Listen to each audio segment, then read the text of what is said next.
All right, welcome to another episode of Charge Talk with your host, Rob McCammon, myself, Dana Donovick. Today we are going to quickly digest the debate of lithium hydroxide versus lithium carbonate. Rob, how we doing? Man, we're doing so great. It's raining here. I've got basically the remnants of a almost hurricane coming right over me right now. So we're going to get about 6 inches of rain today. Well, your yard will be happy with that. Yeah, it'll be green again, which was what we want, I think. Well, anyway. So this debate, you and I have talked about this off the record several times, and we haven't produced this episode to date because there's just, quite frankly, not enough information about lithium hydroxide and lithium carbonate.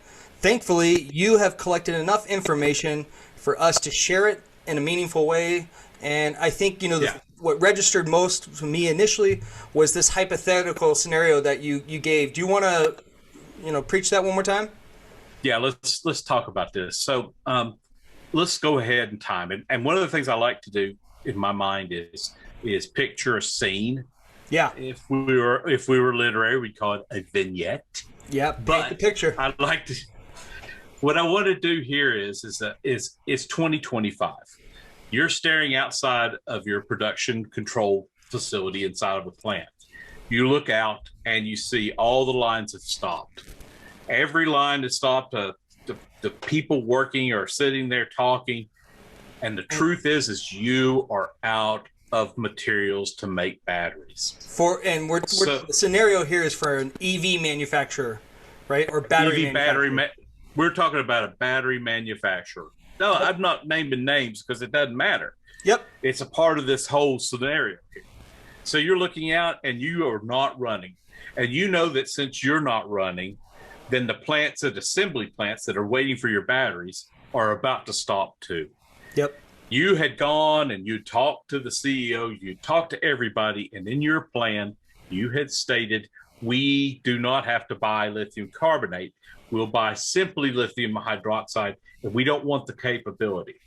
Now, at the same time, on another part of the country, another battery manufacturer who's your competition had gone on and invested and built the facility to be able to receive lithium carbonate and turn it into lithium hydroxide at will as necessary.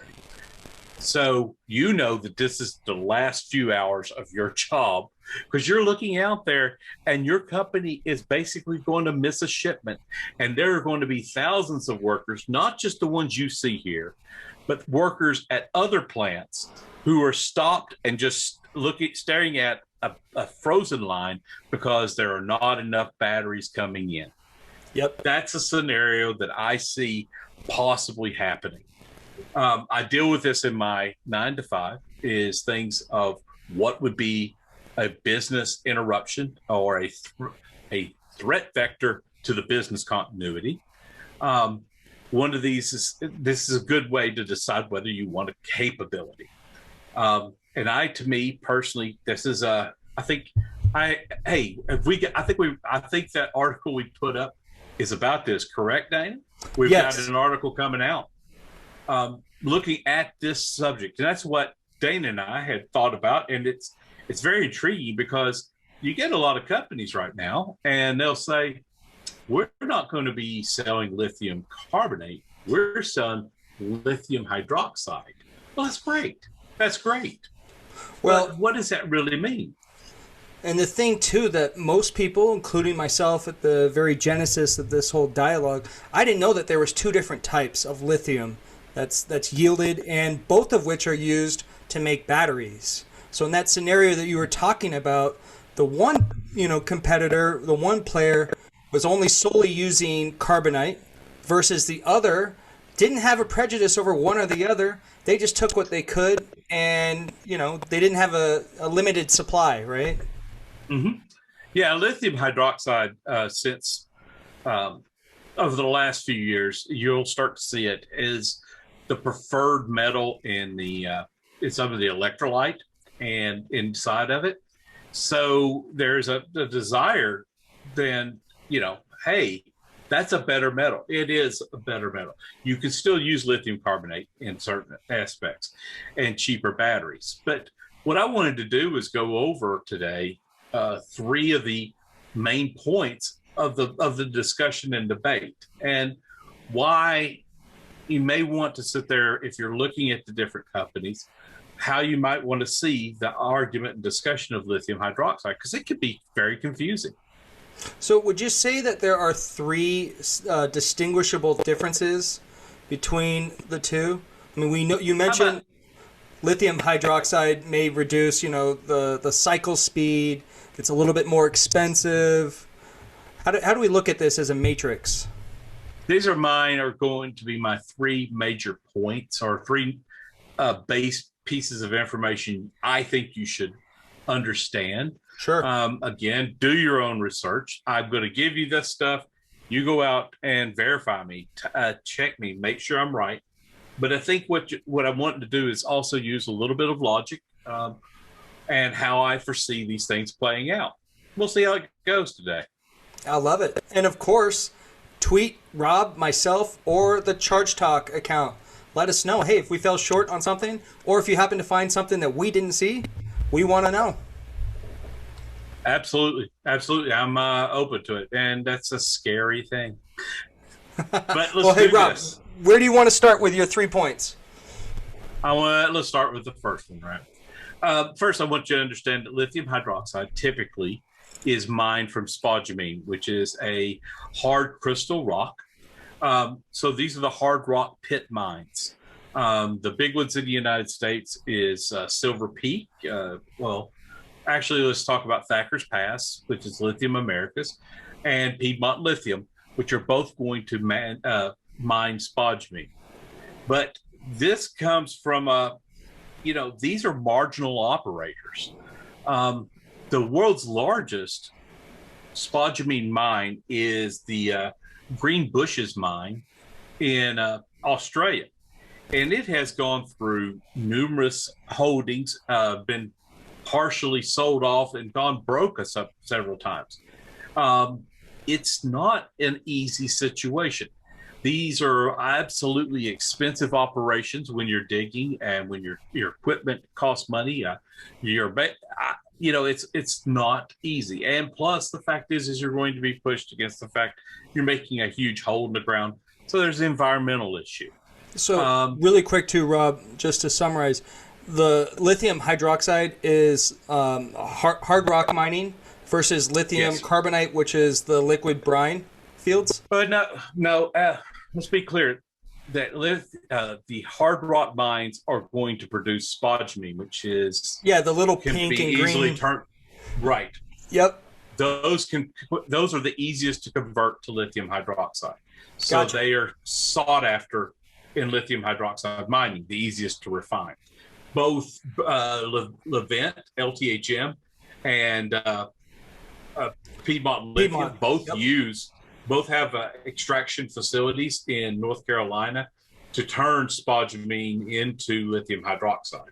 So, and that's one of the things that Tesla has been asking for and been pushing for this. But that's not the only form of lithium. The other one's lithium carbonate, which comes from brine. So point number two is lithium carbonate comes from brine. That's a huge source of lithium. Now it's actually quite simpler, especially with new direct lithium extraction technologies. These operations are going to wind up being far cheaper to deal with than with the hard rock mining. So they're not going to be as marginal. What this winds up doing, and one of the things I would like to point out, is that currently the prices of lithium as of August 13th, last Friday, lithium hydroxide was $17,700 per metric ton. Lithium carbonate was right around $14,000 per ton. About a 20% premium. About a 20% premium on the two. Now, what that winds up doing is that creates a drive if you're making it. So that scenario I talked about earlier, for you to decide to put in the capability of using lithium carbonate to either become lithium hydroxide or an application using lithium carbonate, the functionality that does says that you're going to have a supply of something that's 20% cheaper. Yeah. As the premium for lithium hydroxide goes up, this variance in price continues to extend. And with that extension, the business case of adding the capability of on-site changing between the two as necessary becomes a fundamental of energy savings. Yeah, you just eliminate any possibility of an interruption like the scenario you provided. Exactly. Any logical person would say, why not do this? I would think so. I would think that you could, if I'm making the case otherwise, but let's play both sides. Sure. If I'm making the case of why wouldn't I stay with lithium hydroxide and not load with lithium carbonate, I would state that I could actually probably the prices will get closer. But over the last month, they spread by 7%. I would also state that lithium hydroxide saves me man hours and time, and so therefore the cost difference in time is a change out. But I would also have to do a risk analysis as to the interruption of one or the other. By playing both, I've reduced that risk, which to me as a business, especially in forecasting, I want to reduce risk to make sure that my forecast prediction levels are more accurate in the long run. Well, who wouldn't want to mitigate risk? The question I have for you, though, is, so we know that lithium hydroxide, which is a hard rock mining process, is more expensive, right, to extract than carbonate? Yes. So you wonder about... And it's liable to cost overruns. There's a company I wrote down. Hold on, I'm going to dig for it. This is the part that no one wants to know about. But yeah, I'm free and transparent here. They're a company called Altura, who is an Australian company, and another one called Nemesca Lithium. Both were hard rock mines. Both wound up price. They financed, and the money dried up before they could get to the lithium. The fact is that hard rock mining can be more expensive, and it's fraught with drastic deals. Although I think Altura, if memory serves right, was as much also that they had not been advantageous in their financing terms, so they were bleeding money. Well, so let's think about this really quick. That 20% premium that you're paying for lithium hydroxide, how much of that do you think is just to cover the operational costs of pulling it out of the ground and getting the product versus the attributes that make it slightly more desirable than lithium carbonate? Well, let's think about that. Typically, I'm going to say that it's what the market would bear. All right, yeah. From my years of supposedly paying attention in school. So I would say that it would be what the market's bearing. I mean, you could price it at whatever, and if it's sure, but it's a fluctuation. And if you price yourself and you're not getting any desire, you'd see no movement, and you would see probably more a downward pressure on the pricing. So personally, I think it's got to be just a premium right now that people associate with it. But as we become right now, let's be where we're at. Let's think about where we're at in this whole situation right now. One of the key things is we're still new. Less than 3-4% of the cars made right now are EVs. Yeah, right. New era. This is a new era. This really dovetails into the third point. We don't know exactly what's going to happen, but I'll tell you one thing. Batteries are going to wind up being a decider of the level of luxury of a car. And so if I'm driving, say, a Lucid Dream edition or a Model S, then I expect the batteries to be using those hard to get metals. The better metals, maybe, sure, but they're the harder to get ones. So you're going to lithium ion with a hydroxide. I expect cobalt, these pieces that give me the really great battery performance, the high end pricing. But I have another scenario. It's 2028, and let's say we've had a great run of lithium of EV cars. Sure. So a grocery store attendant, she owns an EV. She's walking out of her grocery store, having worked there. She's going to her car. She makes what a grocery store attendant is, not a high-end professional, but she makes a living. She's not going to be walking to a Lucid Dream edition. No. She's going to be walking to an entry-level, lower, maybe a Honda Accord level equivalent of an EV. So that EV, to make that price point, to make a car that woman could buy in the future, is going to require a cheaper battery. And sure.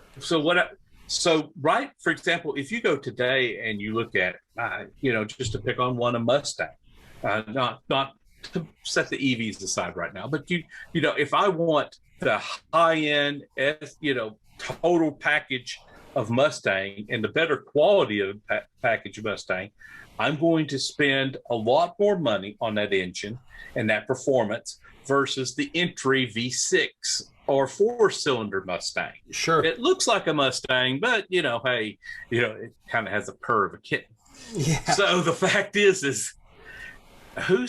if this is the model we're already following, then I think that's going to be the model. We could probably extend that model out, saying assume that's going to be the model in 10 years of how EVs look in the others. You want extended range, you want that 350 miles, you want the 0 to 60 sub 4 seconds, then you're going to be paying more. You're going to be buying a better battery pack, you're going to be buying more efficient model. Whereas if you want 240 to 270 miles of range, and you want durability and you want affordability, it's probably going to be a lithium iron battery or something like that. So again, this is how we've done it. Cars are defined by this right now. The entry points are defined by the quality of the engine. The battery dictates the quality of the vehicle, the feature set of the vehicle, the technical specification of the vehicle, and I think it goes without saying that whoever is able to produce the socio-economic class vehicle that reaches a broader audience, the lower socioeconomic class vehicle, will be the real winner. But with that comes a technical specification that doesn't parallel the same as a lithium hydroxide with all the cobalt and all the fancy things that you'd come to expect for a high-performance EV. Exactly. The harder to source minerals, the harder to source materials are going to be in that. I think, you're going to see other efficiencies. For example, you're going to see more carbon fiber to replace steel for lowering the weight and increasing the durability. But as much as anything, these are also easier to source. So I think the one thing I think is that until we find a way to define an easier, cheaper way to source cobalt, to source nickel, even to source lithium hydroxide, then we're going to be looking at ways to make an efficient, inexpensive battery. Especially, if you can have more battery space in, say, a truck, a delivery truck, why would you want this high-end battery?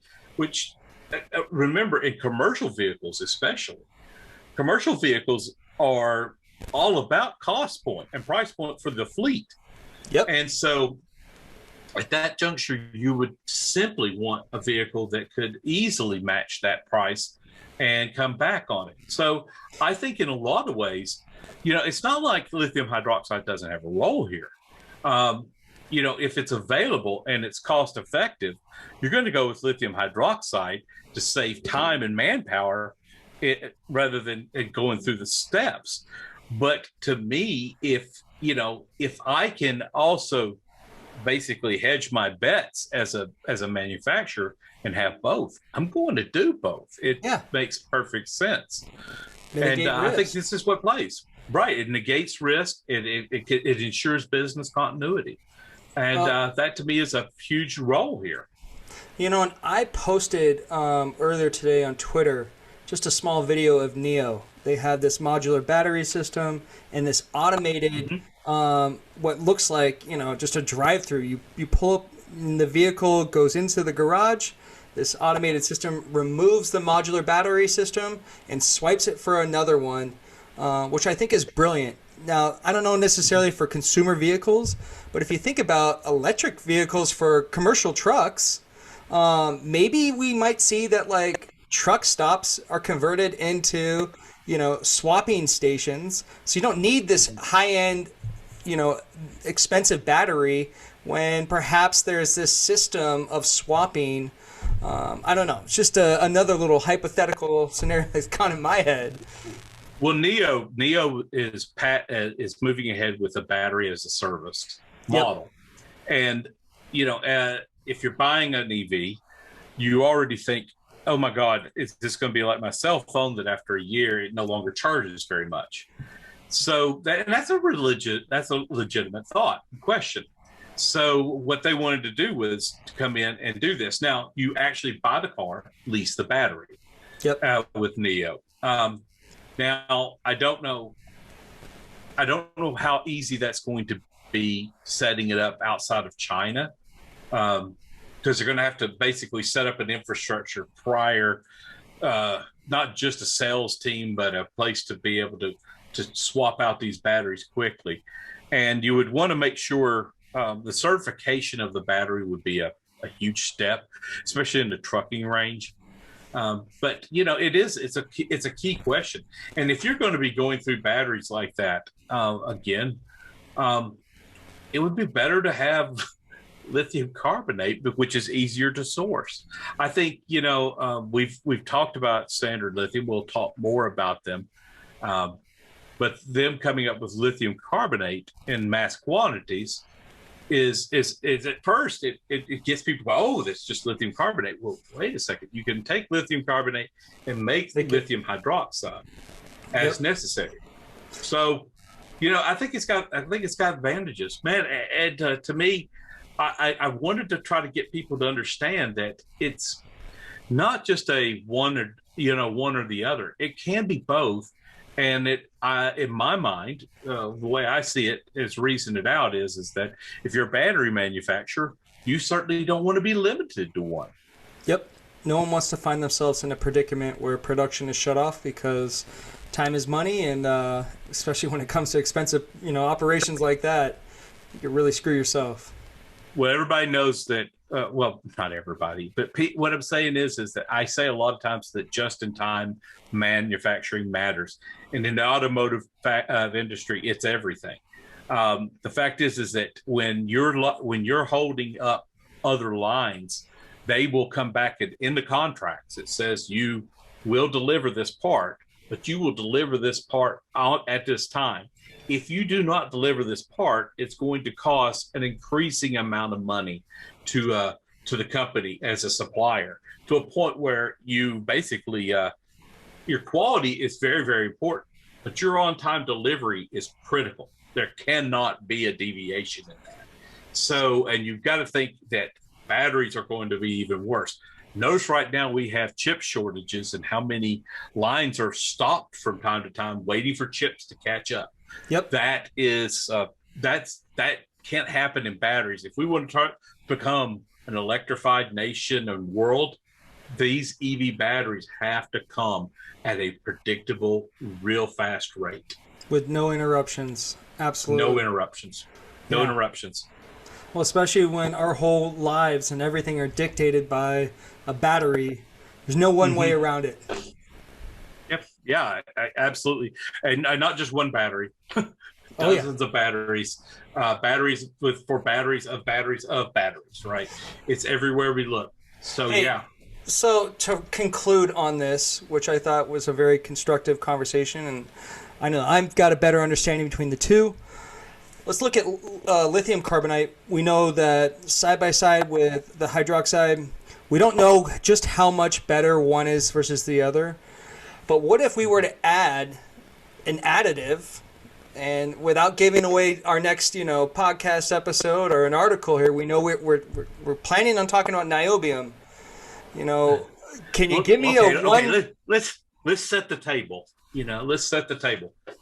One of the problems that every lithium ion battery has, or all lithium batteries have, before they charge the first time, they lose up to 20% of their capacity. That's a known issue. In other words, it's like life capacity or life expectancy.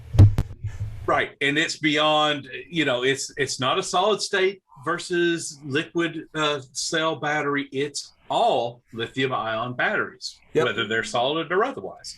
So an answer here can actually extend the capability and give up to 20% battery capacity to future batteries. It's not going to be a retrofit, but it is a huge change.